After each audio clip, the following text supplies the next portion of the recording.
The Brantford real estate market made a dramatic shift in September. If you're actively in the market, planning a move, or just concerned about the value of your home, make sure to watch this full video where I give a detailed breakdown of exactly what's happening. So in this video, I'm going to show you what's going on right now with supply and demand in our marketplace, including the shift in inventory. I'm going to show you what's going on with sale prices, the offers those homes are getting, and also how long it's taking for those homes to sell. And then we're going to get into the different segments of the market. And this part is really important because I'm going to break down what's happening at different price points, different lengths of time on the market, and even what's going on potentially in different neighborhoods across the city. So if you're planning a move, stay tuned right till the end of this video where I'm actually going to dive into specific advice if you're on the buying side or on the selling side, or potentially you're doing both. And I'm going to finish this video up with a few predictions about what the market's going to look like over the next few months, including what's going to happen with interest rates and what we can expect in the Brantford real estate market through the fall and winter. All right, let's do this.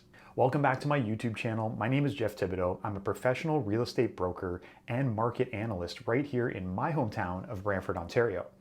I've been helping people just like you navigate the local real estate market for over 15 years, and I've lived here in Brantford my whole life. If you need any help or advice, please use my direct contact information. It's right there in the description of this video, and reach out to me. The first step is always just having a conversation about your situation. I make new videos every week, so don't forget to subscribe, and let's get right into this month's market update. So there were some dramatic changes to the supply, demand, and inventory levels in September. Last month, there were 283 properties listed for sale, which is almost as many as we saw back in the spring real estate months. This is a 30% increase from August and also 30% more than last September. When we look back historically, it's the most number of homes listed in a September in the past 10 years. Now, there are a couple of factors at play. First, a large group of these listings are actually not new to the market. Real estate agents and sellers are playing a little bit of a game of taking homes off the market and putting them back on at a new price or even at the same price sometimes. So these actually count artificially as another new listing. The second factor is actually real, and what we're seeing is a natural second spring to our real estate market where sellers are looking to get their homes on the market and get that property sold before the holiday season and the depths of winter. So this increase of new listings is normal, it's expected in September, but it's much higher than we would traditionally expect. The total new listings this year is currently sitting at 2,076, which is 10% less than this time last year. Now, on the demand side, this is where the story gets interesting. There was a big drop in the number of homes sold last month, and this is some cause for concern in our real estate market. In September, only 98 properties were sold, compared to 132 just in August. That's a 26% decrease in just 1 month and a 17% decrease compared to last year. Now, economists suggest that this drop in demand is a combination of factors, including increased borrowing costs, increased cost of living due to inflation, and a big group of buyers taking what they call a wait-and-see approach to the fall market. Basically, they're sitting on the sidelines till they have some confidence that the market's not going up or down, it's kind of stabilized. Now, this is the lowest number of sales we've seen in a September in the past 10 years. The total demand for homes year to date is currently at 1,162, which is down 10% from last year also, very similar to the year to date supply numbers. Now, this chart shows the supply and demand numbers moving together, and you can see how they're moving away from each other, the red and the blue lines here on the far right side of the chart. And this is acting much more like the market looks like in late spring moving into the summer versus what we traditionally see in a fall market. In the fall, we traditionally start to see inventory sliding, new listings coming down, and so this September has been a bit of a surprise. So it's going to be interesting to watch what plays out over the next few months. These two factors combine to push inventory levels up to 343 homes for sale on average throughout the month of September. This is a 12% increase from last month and a 15% increase from last year. So what's interesting is this is the highest inventory number we've seen since going all the way back to the summer of 2015. And this signals a move to a much more balanced real estate market than we've been used to over the last couple of years. Now, one of my favorite statistics is called the month's supply of homes. If you ever track just one statistic, this would be the one. It's the single easiest one to understand and gives you a sense of what the market really feels like. The month's supply is a calculation of the current inventory divided by the number of sales last month. So a very low number indicates a very fast-moving seller's market, and a high number indicates a slower-moving buyer's market.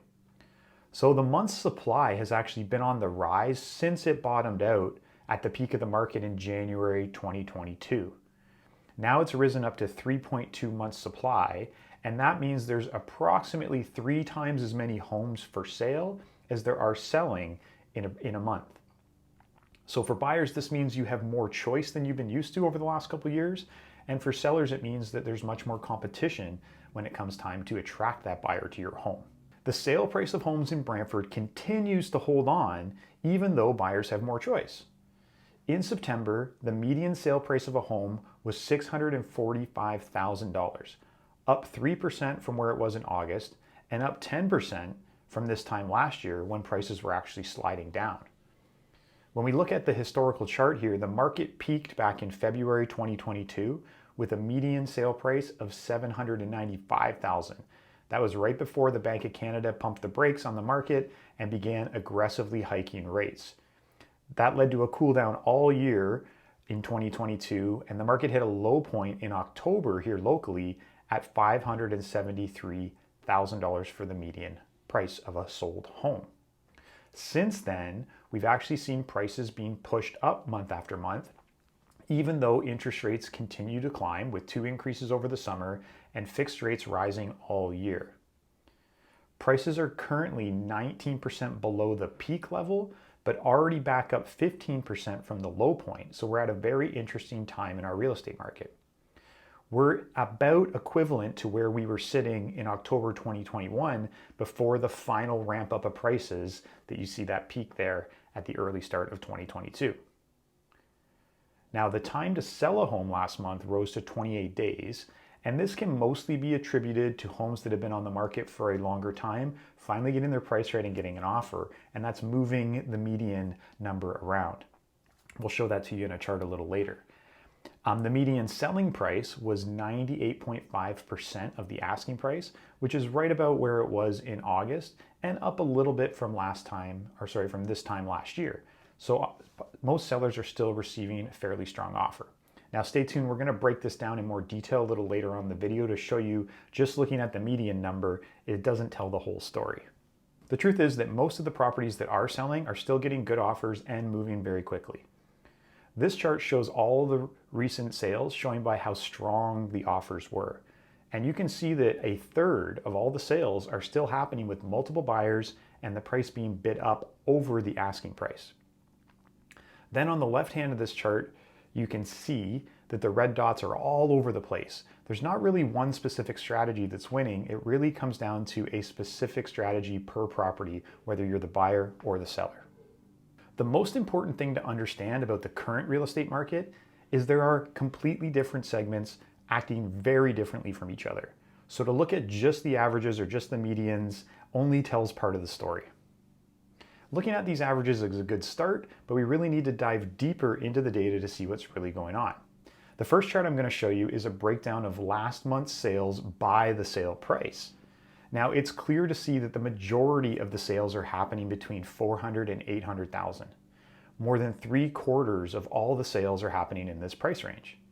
Now below 400,000, there's just not that many houses for sale or transactions happening. It's really that the bottom level of the market is kind of edging up above 400,000 now for the entry-level home. Totally different story above 800,000. Above 800,000, there's lots of choice available. And the fact is that there just isn't that many buyers in the market. And that's mostly due to the increased cost of borrowing and that is a very high price for a home here in Brantford. This next chart here shows you the active inventory in blue versus the sales in red. And you can see that there's lots of homes for sale over 800,000. In fact, as I count them up on this chart, there's 109, but only 14 sales happening in the last 30 days. So as both a buyer and a seller, it's very important to understand that there's completely different markets happening based on the price range you're either buying or selling in, and we need to adjust your strategy accordingly. Next, let's take a look at the sales broken down by the time it took to sell them. And I see a couple of interesting things on this chart. First is that 60% of all the sales are happening in under 5 weeks. Now, most of these are actually happening in under 3 weeks. So this is telling us that the fresh new listings on the market are getting all the attention from the buyers. The other thing to notice is at the very bottom of the chart here, an increase, a sudden spike in some of these very old listings finally selling. This is properties that have been on the market for 12 weeks or more. Some sellers are finally, getting their price right after being on the market all spring and summer. And what I'm noticing with these sales is it's actually that the sellers are finally correcting their price, potentially relaunching their home on the market. That's what's getting the job done versus buyers coming in and making low offers. We're not seeing dramatically low offers on the majority of sold properties. So if we compare the active listings here again in blue versus the sales in red, it's clear to see that the majority of the interest is in the fresh, new to the market listings. And once a property starts to creep up over 3 weeks, especially over 5 weeks, they're pooling up and there's a lot less buyer demand for those properties and a lot more competitive listings potentially in your neighborhood. So the lesson here for sellers is to make sure that when you bring your property to market, you're doing it right the first time in the way you present it and price it. Your best shot to get it sold is right away during that first 3-week period. After that, it becomes potentially harder and harder as time goes on. Do you want to know the biggest mistake that I see home sellers making in this market? Well, when the market becomes more competitive for sellers, which is what's been happening for the last year, it's really important to understand that your true competition is actually your neighbors who are also selling their home at the same time that you want to sell your home. Buyers have more choice, and with the market slowing a little bit, they also feel like they have more time to make decisions. So they're going to shop around more. Plus, with higher borrowing costs, buyers are looking to get the best deal on a home. So when the market was crazy during the pandemic, inventory was so low that every single listing had a lineup of new buyers, and it didn't really matter if there were some issues with the home or if the asking price was a little off. But now that the market has changed, it's critical to make your home stand out both online and in person, so it creates a sense of urgency with the buyers that they must act quickly and make a solid offer or some other buyer will. This includes decluttering your home, making repairs and improvements, staging your home. Everyone searches online for properties first, so it's incredibly important to have magazine quality photos and professional videos to market your home in today's marketplace. The final piece of the strategy is getting the asking price perfect the first time. Overpricing your home in this market is the easiest way to be ignored by potential buyers as they flip through which properties to go see this weekend. So getting the right price on your home from day one is the most important step in a successful sale. And this means comparing exactly what you have to the other listings that are on the market that weekend when you go to market. So it's a game time decision to pick that listing price, and it could mean multiple offers on your home, or it could mean crickets and tumbleweed. Now, last tip that I'll throw in here is based on that days on market data we saw earlier, that if you're not seeing the interest you want on the property, both through online inquiries and in-person viewings and obviously offers, we want to change course, change our strategy sooner rather than later. And I would suggest we're looking at that in the 2 to 3 week on market timeline to still catch that early energy. We don't want to be waiting till like 2 or 3 months on market to decide for a strategy change. Now, this market can be really confusing for home buyers. More than ever, you need a plan and an experienced local realtor. As a realtor, I have access to the local property database, so I can see all kinds of information and the history of a property that you can't see, you can't access through sites like realtor.ca or even these other tools like Zillow or House Sigma.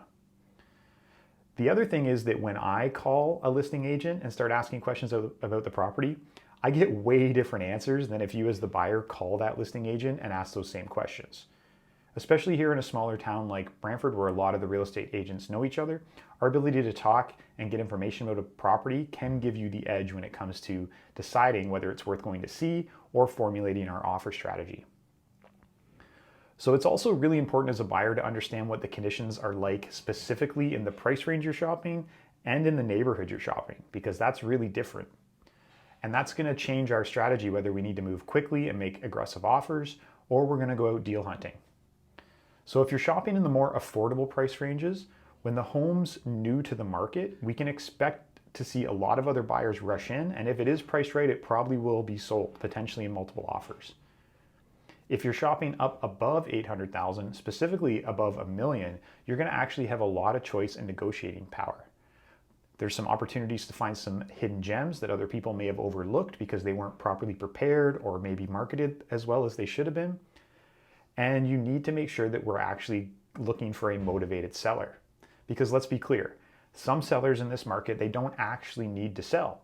They're just hoping to sell. So they may have an unreasonable price, and just because you don't feel it's worth that doesn't mean that you're going to be able to make them come down $100,000. Ultimately, a buyer and seller have to agree. So this is where us gathering information and trying to figure out why the person's selling, if potentially they have a specific date and they need to get this deal done, is going to give you a lot more negotiating power as a buyer than if potentially they're just throwing their home on the market hoping to get a high price. So the question becomes, what can we expect to happen over the fall and winter months? And should you hop into the market now or potentially wait? This is a really important question. Now, I will preface this by saying nobody's got a crystal ball, and the market can change rapidly with announcements from the government or changes to economic conditions. But historically, both supply and demand always decrease throughout the fall and winter months. And there's no reason to expect anything different this year. So we may have seen just like a final boom in the September months. And once we get this October data in, which I'm going to be watching very closely, I'll bring you a mid-month update. But also at the end of this month, it'll be very clear to see which way the things are going for the remainder of the year. As we get closer to the holidays, I would expect a lot of these opportunistic sellers to actually pull their homes off the market. This is typical. We see it kind of happen every year, and it brings the inventory back down because people say, you know what, let's take my home off the market. I didn't get the job done this year. We'll recoup. We'll either decide to stay here or we'll potentially relist it in the spring. And so we expect to see that happening too, which is an opportunity for deal hunters if you're out there, maybe throwing that last ditch effort or final offer on someone before they're deciding to give up for this year could snag you a deal. Now, there are 2 more interest rate announcements scheduled for this year, one at the end of October and one in early December. And currently, the majority of economists are predicting that the Bank of Canada is going to hold on to the interest rate. Now, their guess is as good as yours and mine. Maybe their guess is a little better than yours is mine because they do this for a living. But that could change at the last minute. But as buyers start to get more confidence that rates have stabilized and that potentially there are rate decreases coming in the future, that's going to bring a lot of buyers off the sidelines. So we'll have to wait and see when that happens. It's probably not going to be later this year. It's more likely that that starts to happen in the spring and potentially into the mid-year next year. But eventually, when rates do start to turn around and they've gone from peak and they start to come back down, both on the fixed side and the variable side, what you'll see is an instant increase in purchasing power for buyers. And we expect that a rush of the buyers who have been waiting on the sidelines will return to the market. And that's going to cause some upward pressure on the prices almost immediately. This is all because there's still a fundamental imbalance of supply and demand in our market, as especially like a city like Brantford, there are more people looking to buy homes than there are homes for sale or new homes being built. So if you've made it this far in the video, I really want to take a minute to say thank you for being here. And I have to assume that you either love market stats or you're planning on making a move and you're finding this information useful. So I would love to help you out. And it all starts with one conversation where you tell me all about your plans and goals, and then I can sit with you and help show you what's going on in the market, and together we create a winning strategy so we can get to work. All my contact information is right below in the details of this video, so don't hesitate to reach out. And watch out for the new videos coming later this month where I'm going to go specifically in depth about what to do if you're a buyer or seller in this market. Plus, I'm going to start diving into some of Brantford's neighborhoods to show you the differences happening North End, West Brant, downtown, newer houses versus older houses, and all this little detail. So make sure you subscribe and check out this next video right here for more information on the Brantford real estate market. Thanks for joining me today.